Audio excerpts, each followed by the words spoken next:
अस्सलाम वालेकुम everyone.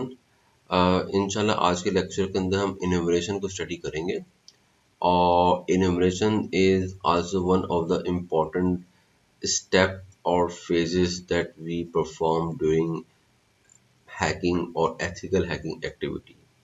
Remember the first step is known as uh, reconnaissance, जिसके अंदर हम एक्टिव पैसिव टेक्निक्स को यूज़ करके हम इंफॉर्मेशन को गैदर करते हैं।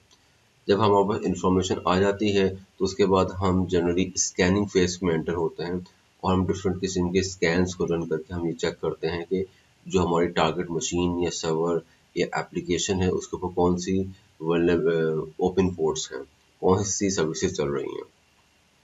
उसके बाद नेक्स्ट जो स्टेप आता है वो ये आता है इन्यूमरेशन का। ठीक है, तो हम सबसे पहले इन्यूमरेशन को फंडामेंटली डिस्कस करने की कोशिश करेंगे कि इन्यूमरेशन क्या है और फिर हम डिफरेंट टेक्निक्स को यूज़ करके हम इन्यूमरेशन को परफॉर्म करने की कोशिश करेंगे।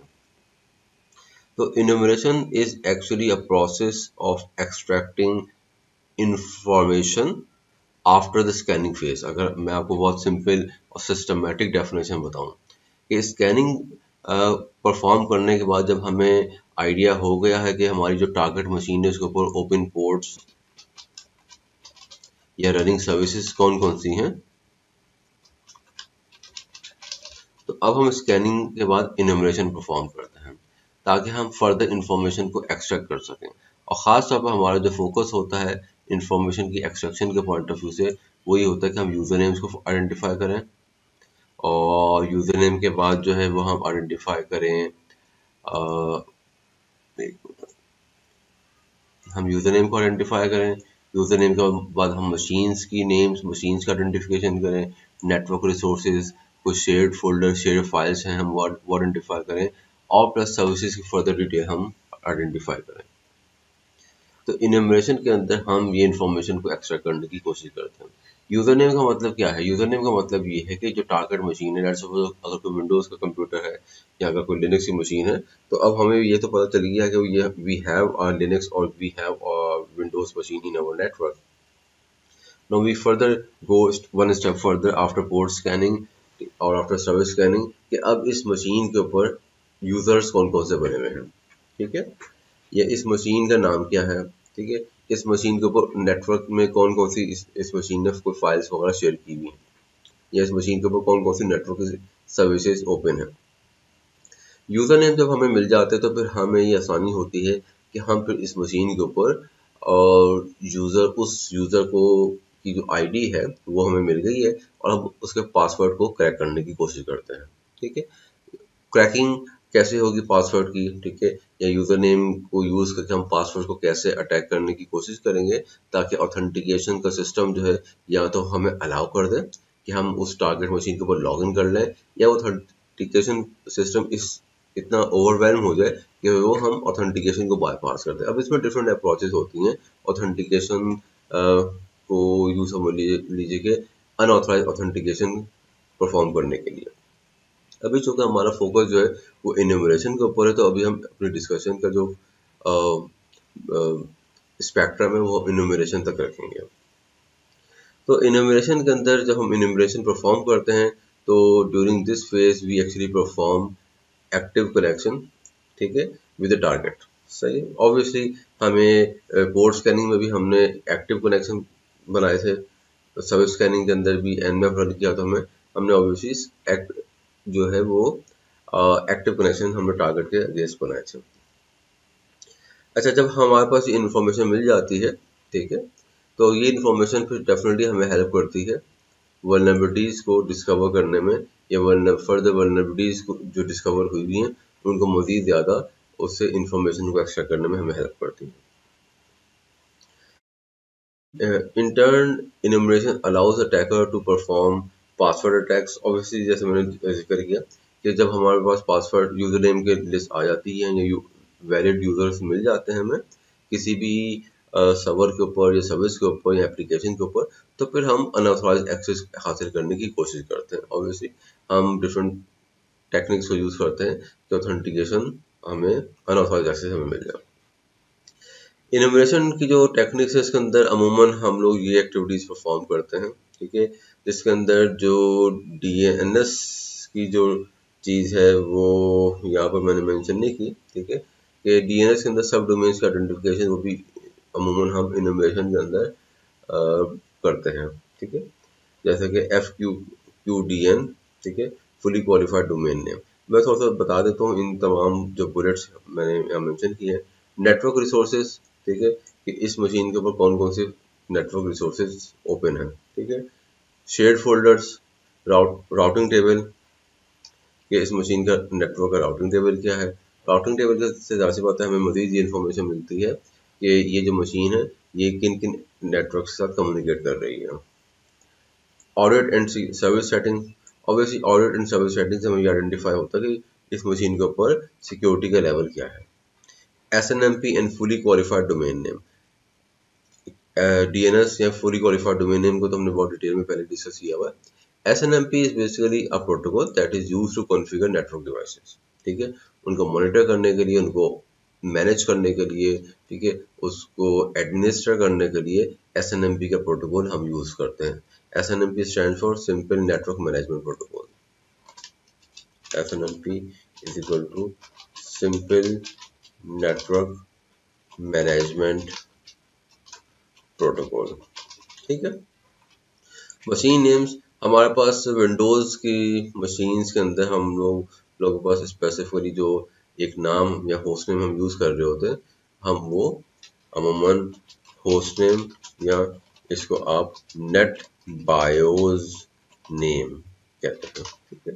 ये काफ़ी इंपॉर्टेंट होता है, इससे ये हमें आइडेंटिफाई होती है ये चीज़, क्योंकि जनरली हमारे पास हम स्कैनिंग जो परफॉर्म करते हैं वो तो हम IPs के ऊपर करते हैं, राइट, ठीक है, जैसे कि हमने क्लास में भी किया था 192.168.0.1 या 192.168.0.10 वॉटएवर जो भी आईपी है, ठीक है। अब इस आईपी से एक्चुअली मशीन की यूँ समझ लीजिए कि मशीन के जो स्पेसिफिक रोल है उस ऑर्गेनाइजेशन या उस नेटवर्क में वो आइडेंटिफाई नहीं होता। लेकिन जनरली जब हम मशीन का होस्ट नेम या डीएनएस नेम आइडेंटिफाई कर लेते हैं तो अमूमन जो हमारे पास जो सिस्टम एडमिनिस्ट्रेटर होते हैं या नेटवर्क एडमिनिस्ट्रेटर होते हैं वो मशीन्स के नेम और डिवाइसेस के नेम लॉजिकल बनाते हैं, जैसे कि HO-DC। अब ये अगर मशीन का नाम है तो it could be a short form of head office data centre, ठीक है। तो जहाँ फॉर में कोई और नाम है, जैसे कि मैं यहाँ मेंशन करता हूँ main DC for example, right, तो इसका मतलब क्या है, it could be main domain controller. तो हमारे पास होस्ट नेम से कुछ आइडिया हो जाता है कि ये जो मशीन है, ये जो टारगेट मशीन सर्वर है, इसका रोल क्या नेटवर्क में, क्या ये डीएनएस सर्वर है, क्या ये इसके ऊपर एक्टिव डायरेक्टरी इंस्टॉल हुई हुई है, क्या ये बेसिकली डोमेन इसके ऊपर डीसी बना हुआ है जो हमारे विंडोज बेस्ड डीसी होता है डोमेन कंट्रोलर, ठीक है, क्या डीएनएस चल रहा है, क्या एफटीपी चल रहा है, व्हाटएवर, ठीक है। अभी बहुत सारी पॉसिबिलिटीज हो सकती है। सिमिलरली यूजर्स एंड ग्रुप्स के लिए हमें ये आइडेंटिफाई होता है कि मशीन की कौन कौन सी वैलिड यूजर्स हैं, वैलिड ग्रुप्स एग्जिस्ट कर रहे हैं, और साथ में ऑब्वियसली फिर हमें ये इन्फॉर्मेशन हेल्प भी करती है जब हम पासवर्ड उस मशीन उस किसी भी एक यूजर को पिक करके हम उसका पासवर्ड को ब्रेक करने की कोशिश करते हैं, ठीक है।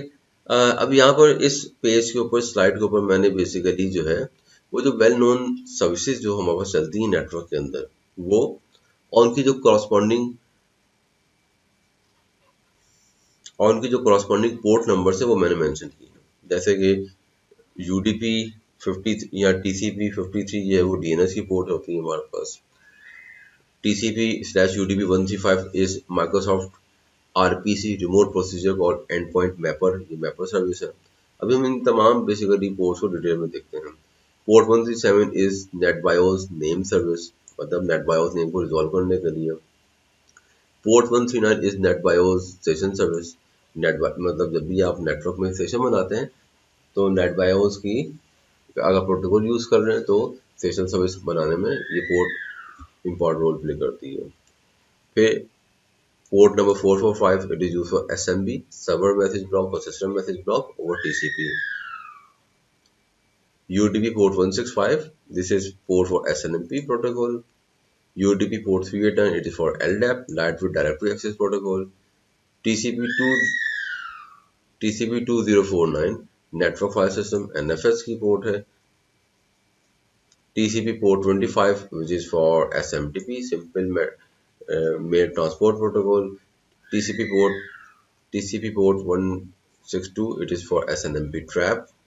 यानी SNMP ट्रैप और SNMP के नॉर्मल मैसेजेस में फ़र्क ये होता है कि SNMP का जो ट्रैप होता है वो बेसिकली एजेंट सेंड करता है मैनेजर को.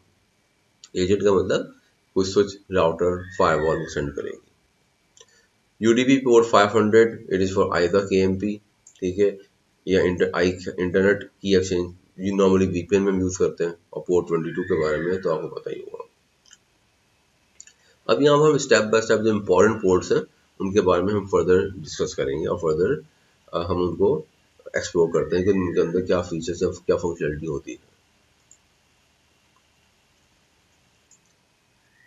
तो सबसे पहले हम माइक्रोसॉफ्ट की जो RPC remote procedure call, RPC stand for remote procedure call and point mapper service, ठीक है, हम इस पोर्ट को देखते हैं.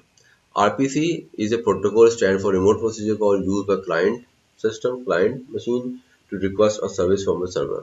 जब भी हमारे पास एक ऐसा नेटवर्क है जिसके अंदर डिफरेंट टेक्निक से तरीके से मशीन्स आपस में कम्युनिकेट या कोऑर्डिनेट करती हैं, तो उसके अंदर RPC is one of the technique. RPC में क्या होता है कि हमारे पास सर्वर मशीन के ऊपर एक RPC की सर्विस चल रही होती है, सही है, और उस सर्विस का काम ये होता है रिक्वेस्ट प्रोसीजर कॉल की, मतलब क्लाइंट जो भी उस मशीन के ऊपर जो वैलिड प्रोसीजर्स बने हुए, वैलिड APIs बनी हुई, अगर मैं आपको नॉर्मल लैंग्वेज में या आजकल की जो मोस्ट लेटेस्ट वर्डिंग या सर्विस के लेवल इसके हवाले से बात करूँ तो यूँ समझ लीजिए कि ये वो मशीन है जिसके ऊपर डिफरेंट APIs के इंटरफेसेस या APIs मौजूद होती हैं जिनको आप कॉल करते हैं, ठीक है.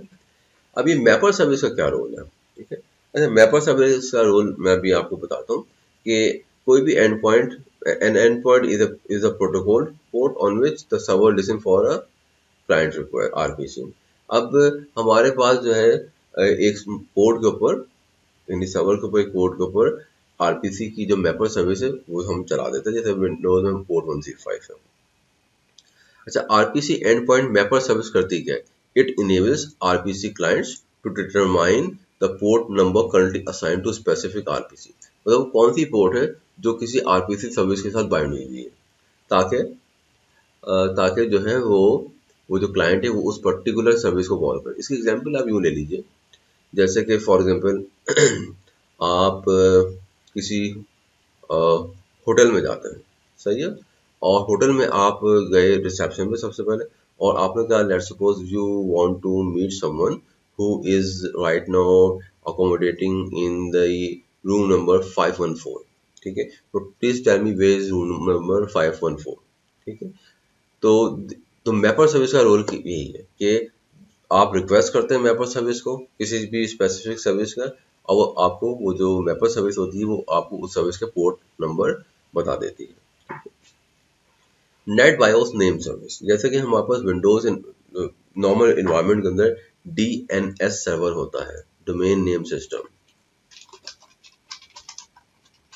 Domain name system slash domain name service, इसको हम DNS कहते हैं, डोमेन नेम सिस्टम या डोमेन नेम सर्विस. इसका काम क्या होता है? इसका काम ये होता है कि जितने भी हमारे पास फुली क्वालिफाइड डोमेन्स हैं like CNN.com, YouTube, Google.com etcetera, उनकी IP एड्रेस के अंदर मैपिंग करना सॉरी इनकी IP एड्रेसेस के अंदर मैपिंग करना. और this is very clear, right. अब हमारे पास विंडोज के अंदर हमारे पास विंडोज के अंदर एक सर्विस है जिसको हम कहते हैं NBNS, net BIOS name service. अभी मैं नेट बायोस नेम पे ऊपर डिस्कशन करता हूँ कुछ ही देर में, लेकिन चले अभी आप इसको समझ लीजिए कि ये नेट बायोस नेम सर्विस ये क्या होती है. नेट बायोस नेम सर्विस का काम बिल्कुल उसी तरीके से जिस तरीके से DNS का काम है, ठीक है, कि वो हम उसको DNS को एक डोमेन नेम देते हैं, वो हमें IP में कन्वर्ट कर देता है. नेट बायोस नेम सर्विस का भी यही काम है. या आप जो लेटेस्ट ओएस है उसके अंदर हम इनको विंडोज इंटरनेट नेम सर्विस के नाम से रिकॉल करते हैं। इसका काम क्या है? इसका काम यही है कि हमारे पास विंडोज एनवायरनमेंट के अंदर आईपी एड्रेसेस के अगेंस्ट में जो मैपिंग है होस्ट नेम की, वो mapping of IP addresses to host names, ठीक है। तो ये नेटबायोस नेम सर्विस का एक मेजर रोल है। फिर NetBIOS session service over SMB over NetBIOS. This is 139, right? Port number 139. अब ये जो बेसिकली पोर्ट है, ये जो बेसिकली समझ लीजिए इसके सर्विस जो चल रही होती है पोर्ट नंबर 139 के ऊपर, इसका क्या काम है, ठीक है। It is one of the well known port. It is use for transfer files over network, ठीक है। तो फाइल ट्रांसमिशन में हम लोग ये पोर्ट यूज करते हैं। System uses this port for both null session establishment, ठीक है, as well as file and printer sharing है, ठीक है। तो नेट बायोस नेम सर्विस का मेनली एक काम तो वो जो मैंने आपको बताया, sorry NetBIOS session service का एक काम जो मैंने अभी डिस्कस किया वो यही है कि ये transfer of files across the different machines ये परफॉर्म करती है। प्लस अगर हमें नल सेशन इस्टेब्लिश करना है किसी भी कंप्यूटर के साथ कि हम बेसिक लेवल की इन्यूमरेशन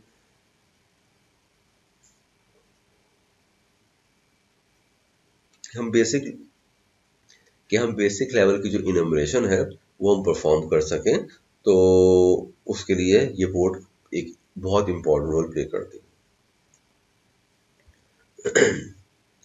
अच्छा, नेक्स्ट हम बात कर लेते हैं port number 445 which is SMB, server और system message block over TCP, ठीक है। तो Windows file and printer sharing traffic uses of SMB protocol directly hosted on TCP। तो बेसिकली यूँ समझ लीजिए अगर आपने file and printer sharing enable करनी है तो पोर्ट नंबर 445 को आपने इनेबल करना होगा। प्लस पुरानी मशीन है, अगर पुराना OS है तो port number 139 will also be required, ठीक है।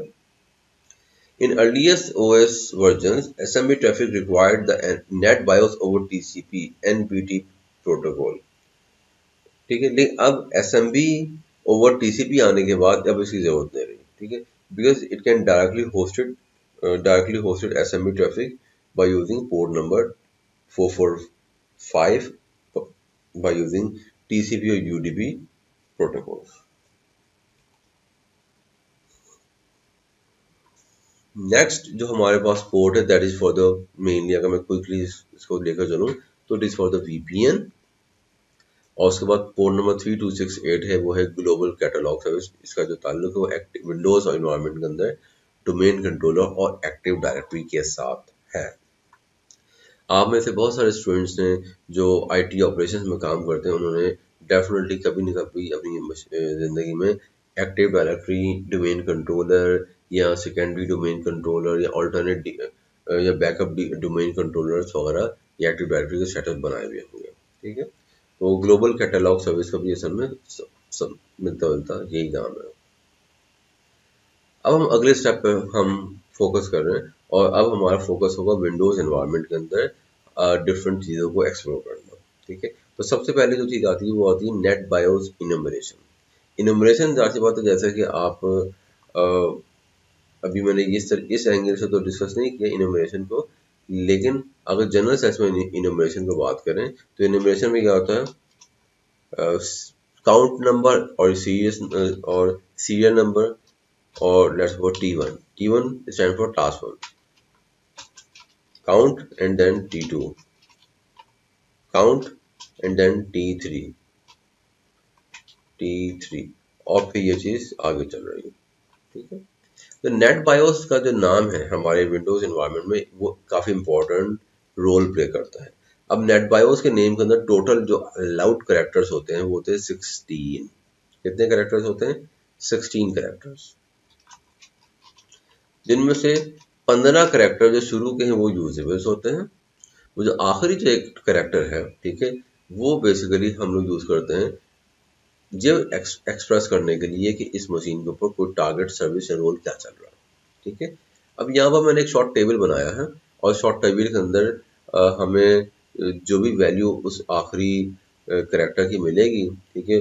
00 मिल रही है, 0 ये हैक्स में है, ये बात याद रहे, ठीक है। 0003 0320 1B 1C, सही। तो वो हम जो है आइडेंटिफाई कर लेते हैं कि मशीन का नाम क्या है, मशीन का डोमेन कंट्रोलर बना हुआ है तो वो कौन सा है, ठीक है। मैसेंजर सर्विस रन हो रही है नहीं हो रही है, एक्सेट्रा, ठीक है। इसका एक फुल टेबल जो है वो यूबिक्स की वेबसाइट के ऊपर अवेलेबल है। मैं अभी आपके सामने जो है इसको ओपन भी कर लेता हूँ।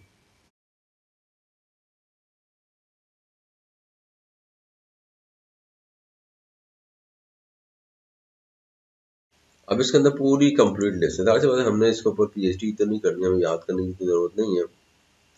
अब तो ज़ाहिर सी बात है डिफरेंट एजेंट्स और एजेंटिक एआई टूल्स अवेलेबल हैं कि ये हमें इंफॉर्मेशन रन टाइम में हमें खुद भी मिल सकती है जब ये हमें पेनिट्रेशन टेस्टिंग करनी है।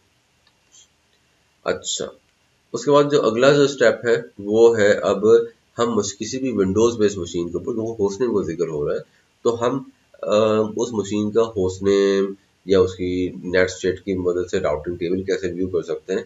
तो आइए अब हम कुछ बात इसके ऊपर कर लेते हैं। अच्छा देखिए, मैंने अभी यहाँ पर एक नया एनवायरनमेंट बनाया है विंडोज़ की होस्ट ओएस में। आपको पता ही है मेरे पास विंडोज़ 10 है और यहाँ पर right now I am running two machine, और ये दोनों विंडोज़ की मशीन है, ठीक है।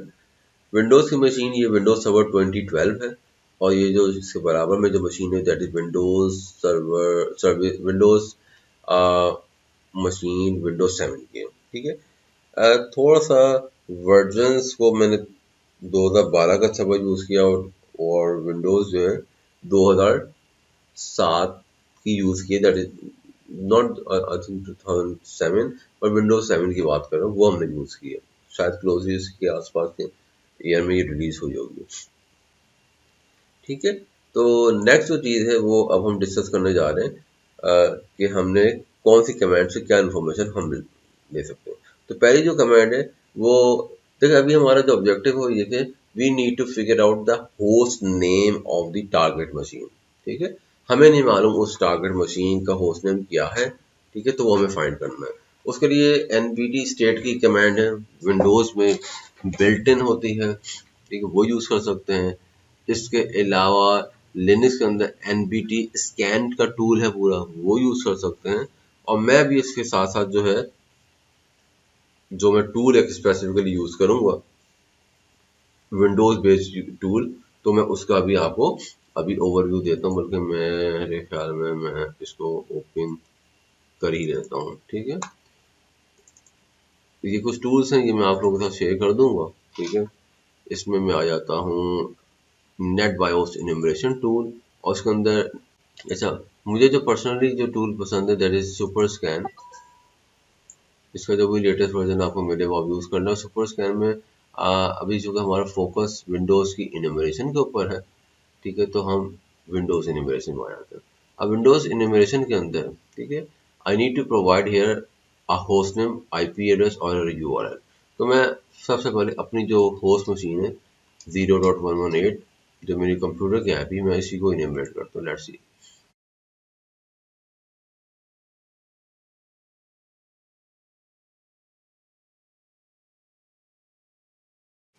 अब इसने बहुत सारी डिटेल इन्फॉर्मेशन वो मुझे ला के दी है, और उसकी वजह यह है कि ये जो मैंने सुपर स्कैन का जो टूल चलाया वो मैंने अपनी ही मशीन पर चलाया, जिसके ऊपर मैं अभी लॉग इन हुआ हूँ। अगर मैं किसी टारगेट मशीन पर चलाता जिसके ऊपर मेरे पास एडमिन राइट्स नहीं होंगे ऑब्वियसली रिमोट नेटवर्क से, तो उसमें इतनी डिटेल इन्फॉर्मेशन हमें नहीं मिलती। तो आइए हम इस थोड़ा सा इसको एक्सप्लोर कर लेते हैं। फॉन्ट मैंने बड़ा किया। Okay, this is the IP address, MAC address of this is, ये मैक एड्रेस आ गया। Workstation server type, workstation slash server type on this, ठीक है। ओएस इसको डिटेक्ट नहीं किया। वर्कस्टेशन का आईपी एड्रेस 0.118 है। Platform ID is 500, version comment etcetera, ठीक है। लैन मैनेजर वर्कस्टेशन, लैन मैनेजर एंटी, ये सब अभी डिसेबल है।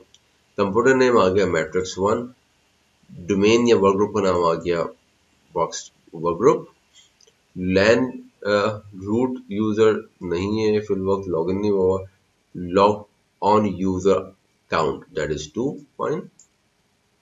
Users on दिस मशीन, अब यहाँ पर ऐसे मतलब मैंने चूंकि अपनी ही मशीन से रहते हुए अपनी ही मशीन को स्कैन किया है, तो वो अब मुझे काफ़ी डिटेल इन्फॉर्मेशन दे रहा है। एडमिनिस्ट्रेटर भी बना हुआ है, डिफ़ॉल्ट अकाउंट भी है, Geeks2 के नाम से एक यूज़र है जो एडमिन ही है, गेस्ट के नाम से वो भी एक रोल इनेबल किया हुआ है हमने, और WDA जी यूटिलिटी अकाउंट, जब यूटिलिटी अकाउंट है माइक्रोसॉफ्ट विंडोज से। ग्रुप्स के ऊपर बात हो गई, तो ये वो तमाम ग्रुप्स है जो अभी हमारे पास विंडोज़ में बने हुए हैं। आरपीसी एंड पॉइंट, अब ये इंपॉर्टेंट चीज़ है, आरपीसी एंड पॉइंट क्या चीज़ होती है। तो मैं इस वाले लेक्चर को यहाँ पर ब्रेक करता हूँ, और क्योंकि ऑलरेडी हाफ एन आवर का हो चुका हुआ है, और फिर आरपीसी एंड पॉइंट से मैं अपनी गुफ्तगू को आगे मज़ीद शुरू करूँगा।